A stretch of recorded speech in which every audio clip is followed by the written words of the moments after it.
ماده 2 بخش 1 قدرت اجرایی باید به رئیس جمهور ایالات متحده آمریکا واگذار شود. او باید دفتر خود را در طول دوره 4 ساله حفظ کند و همراه با معاون رئیس جمهور که برای همان دوره انتخاب شده است، به شرح زیر انتخاب بشود. هر ایالت باید به شیوهی که قوه مقننه آن ممکن است هدایت کند، تعدادی از رای دهندگان را تعیین کند، برابر با تعداد کل سناتورها و نمایندگانی که دولت ممکن است در کنگره حق داشته باشد، اما هیچ سناتور یا نماینده یا شخصی که دارای دفتر اعتماد یا سود تحت ایالات متحده است، نباید به عنوان رای دهنده منصوب بشود. رای دهندگان باید در ایالتهای مربوطه خود ملاقات کنند و با رایگیری به 2 نفر رای دهند که حداقل 1 نفر از آنها ساکن یک ایالت با خود نخواهد بود. و آنها باید یک لیست از همه افراد رای داده شده و از تعداد رای برای هر کدام فهرست را باید امضا و تایید کنند و مهرموم شده به مقر دولت ایالات متحده به رئیس مجلس سنا منتقل کنند. رئیس مجلس سنا باید در حضور مجلس سنا و مجلس نمایندگان تمام گواهینامه‌ها را باز کند و سپس رای‌ها شمرده شود. شخصی که بیشترین تعداد ارا را داشته باشد، رئیس جمهور خواهد بود، اگر چنین تعداد اکثریت کل تعداد رای دهندگان منصوب شده باشد. و اگر بیش از 1 نفر چنین اکثریتی داشته باشد و تعداد رای برابر داشته باشد، مجلس نمایندگان باید بلافاصله با رای یکی از آنها را برای ریاست جمهوری انتخاب کند. و اگر هیچ اکثریت نداشته باشد، از 5 نفر برتر در لیست، مجلس باید مانند من رئیس جمهور را معرفی کند. اما در چیزینگ رئیس جمهور، رای باید توسط ایالات گرفته شده. نمایندگی از هر ایالت داشتن یک رای حد نصاب برای این منظور شامل یک عضو یا عضو از 2/3 کشورها خواهد بود و اکثریت تمام کشورها برای انتخاب ضروری خواهد بود. در هر مورد، پس از انتخاب رئیس جمهور، فردی که بیشترین تعداد رای دهندگان را داشته باشد، معاون رئیس جمهور خواهد بود. اما اگر 2 یا چند رای برابر باقی بماند، سنا باید با رای معاون رئیس جمهور از آنها جدا شود. کنگره می تواند زمان انتخاب رای دهندگان و روزی که رای خود را می دهند تعیین کند.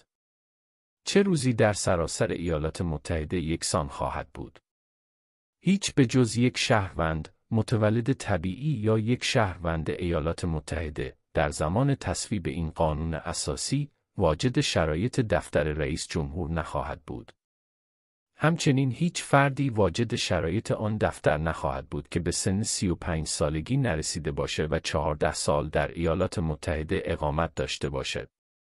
در صورت برکناری رئیس جمهور از مقام یا مرگ، استعفا یا ناتوانی در انجام اختیارات و وظایف دفتر گفته شده، همان امر به معاون رئیس جمهور واگذار می شود و کنگره می تواند طبق قانون پرونده حذف، مرگ، استعفا یا ناتوانی را برای رئیس جمهور و معاون رئیس جمهور فراهم کند. اعلام اینکه چه افسری باید به عنوان رئیس جمهور عمل کند و چنین افسری باید بر این اساس عمل کند تا زمانی که معلولیت برداشته شود یا رئیس جمهور انتخاب بشود. رئیس جمهور باید در زمانهای اعلام شده برای خدمات خود غرامت دریافت کند که در طول دوره‌ای که برای آن انتخاب شده است، نه افزایش می‌یابد و نه کاهش می‌یابد و او در آن دوره هیچ پاداش دیگری از ایالات متحده یا هر یک از آنها دریافت نخواهد کرد.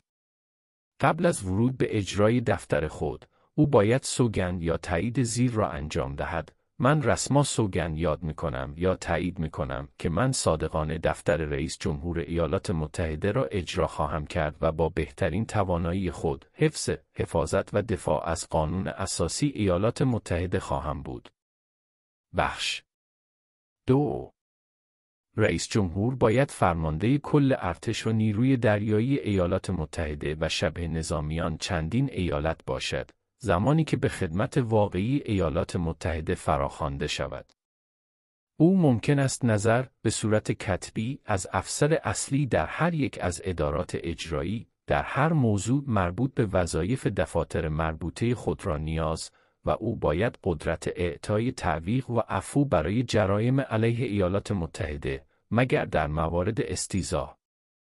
او باید قدرت، توسط و با مشاوره و رضایت مجلس سنا به معاهدات به شرطی که 2/3 از سناتورهای حاضر موافقت و او باید نامزد و توسط و با مشاوره و رضایت مجلس سنا باید سفیران، دیگر وزرا و کنسولهای عمومی، قضات دیوان عالی کشور و تمام افسران دیگر ایالات متحده که انتصاب آنها در اینجا در غیر این صورت پیش فرض نیست و باید توسط قانون تعیین شود. اما کنگره ممکن است توسط قانون انتصاب چنین افسران پایین‌تر، همانطور که آنها فکر می‌کنند مناسب است، تنها در رئیس جمهور، در دادگاه‌های قانون و یا در روسایی ادارات. رئیس جمهور باید این قدرت را داشته باشد که تمام جای خالی را که ممکن است در طول تعطیلات مجلس سنا اتفاق بیفتد، با اعطای کمیسیون‌هایی که در پایان جلسه بعدی آنها منقضی می‌شود، پر کند. بخش 3.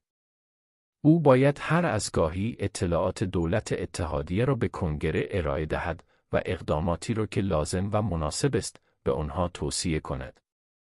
او می‌تواند در موارد فوق‌العاده‌ای هر دو مجلس یا هر یک از آنها را تشکیل دهد و در صورت اختلاف بین آنها با توجه به زمان تعلیق می‌تواند آنها را به زمانی که فکر می‌کند مناسب است موکول کند. او سفیران و سایر وزرای عمومی را دریافت خواهد کرد. او باید مراقب باشد که قوانین صادقانه اجرا شوند و تمام افسران ایالات متحده را سفارش دهد. بخش 4. رئیس جمهور، معاون رئیس جمهور و تمام افسران مدنی ایالات متحده باید در صورت استیضاح و محکومیت خیانت، رشوه یا سایر جرایم و تخلفات بزرگ از مقام خود برکنار شوند. ماده 3. بخش 1. قدرت قضایی ایالات متحده باید به یک دیوان عالی کشور واگذار شود و در دادگاه‌های پایین‌تر مانند کنگره می‌تواند هر از گاهی مقرر و تأسیس شود. قضات، هر دو دادگاه عالی و پایین‌تر، باید دفاتر خود را در طول رفتار خوب نگه دارند و در زمانهای اعلام شده برای خدمات خود غرامت دریافت می‌کنند که نباید در طول ادامه کار آنها کاهش یابد. بخش 2. قدرت قضایی باید به تمام موارد در قانون و عدالت ناشی از این قانون اساسی، قوانین ایالات متحده و معاهدات ساخته شده و یا که باید ساخته شده، تحت اقتدار خود را گسترش به تمام موارد مؤثر بر سفیران، دیگر وزرای عمومی و کنسول، به تمام موارد دریاسالاری و صلاحیت دریایی، به اختلافاتی که ایالات متحده باید یک حزب، به اختلافات بین دو یا چند دولت، بین یک دولت و شهروندان دولت دیگری، بین شهروندان ایالت‌های مختلف، بین شهروندان همون ایالت که ادعای زمین تحت کمک‌های مالی ایالت‌های مختلف را دارند، و بین یک دولت یا شهروندان آن و دولت‌های خارجی، شهروندان یا افراد. در تمام موارد مربوط به سفیران، سایر وزرا و کنسول‌های دولتی و مواردی که یک کشور عضو آن است، دیوان عالی کشور صلاحیت اصلی را خواهد داشت. در تمام موارد دیگر که قبلاً ذکر شد، دیوان عالی کشور باید صلاحیت استیناف، هر دو به عنوان قانون و واقعیت، با چنین استثنایات و تحت چنین مقرراتی که کنگره باید انجام دهد. محاکمه همه جرایم به جز در موارد استیضاح باید توسط هیئت منصفه باشد. و چنین محاکمه‌ای در کشوری برگزار می شود که در آن جنایات انجام شده است. اما هنگامی که در هیچ کشوری انجام نشود، دادگاه باید در مکان یا مکانهایی باشد که کنگره طبق قانون ممکن است دستور داده باشد. بخش 3. خیانت به ایالات متحده تنها شامل جنگ علیه آنها یا پیوستن به دشمنان آنها و کمک و اسایش آنها خواهد بود. هیچ نباید به خیانت محکوم شود مگر با شهادت دو شاهد به یک عمل اشکار یا اعتراف در دادگاه علنی. کنگره این قدرت را خواهد داشت که مجازات خیانت را اعلام کند اما هیچ خائنی نباید فساد خون یا مصادره را به جز در طول زندگی شخص به دست آورد. ماده 4. بخش 1. ایمان و اعتبار کامل باید در هر کشور به اعمال عمومی، سوابق و اقدامات قضایی هر کشور دیگر داده شود. و کنگره می‌تواند توسط قوانین عمومی تجویز شیوهی که در آن چنین اعمال، سوابق و اقدامات باید ثابت شود و اثر آن. بخش 2. شهروندان هر ایالت از تمامی امتیازات و مسئولیت‌های شهروندان در چندین ایالت برخوردار خواهند بود.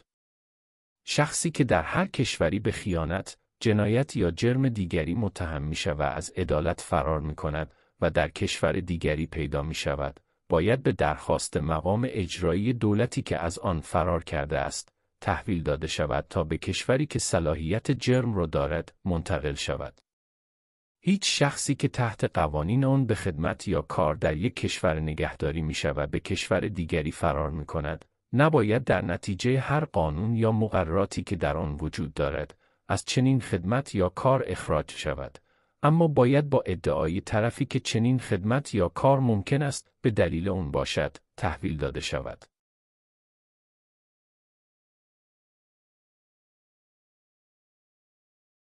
بخش 3. ایالات جدید ممکن است توسط کنگره به این اتحادیه پذیرفته شود، اما هیچ دولت جدیدی در حوزه صلاحیت هیچ کشور دیگری تشکیل یا ساخته نخواهد شد.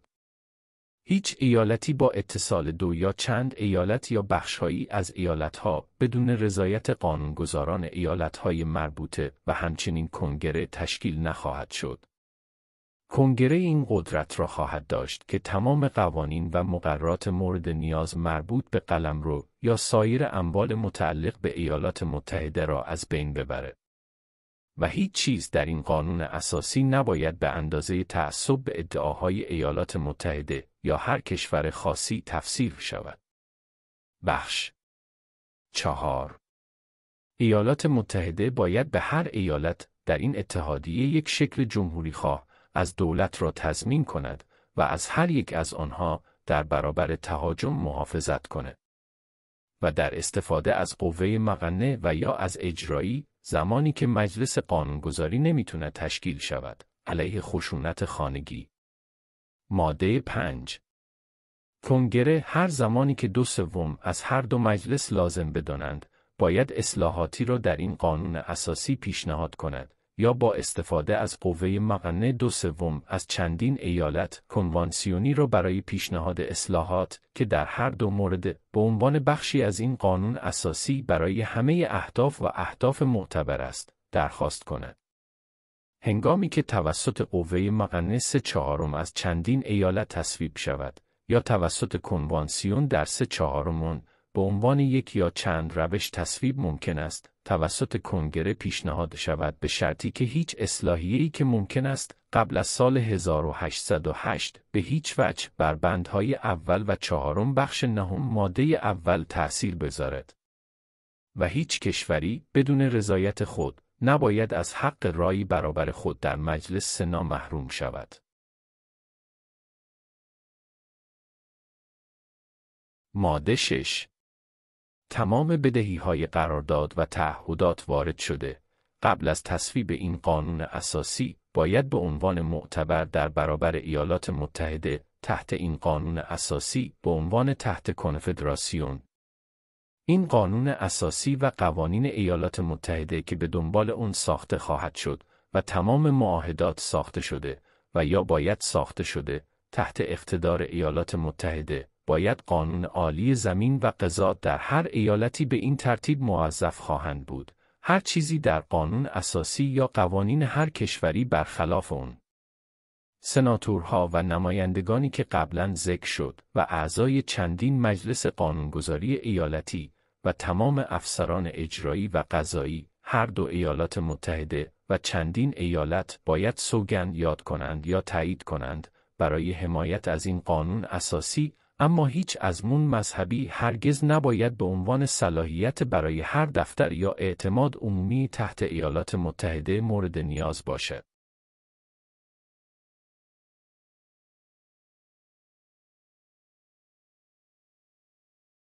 ماده 7. تصویب کنوانسیون‌های نه کشور برای ایجاد این قانون اساسی بین ایالت‌هایی که چنین قانون اساسی را تصویب می‌کنند کافی خواهد بود.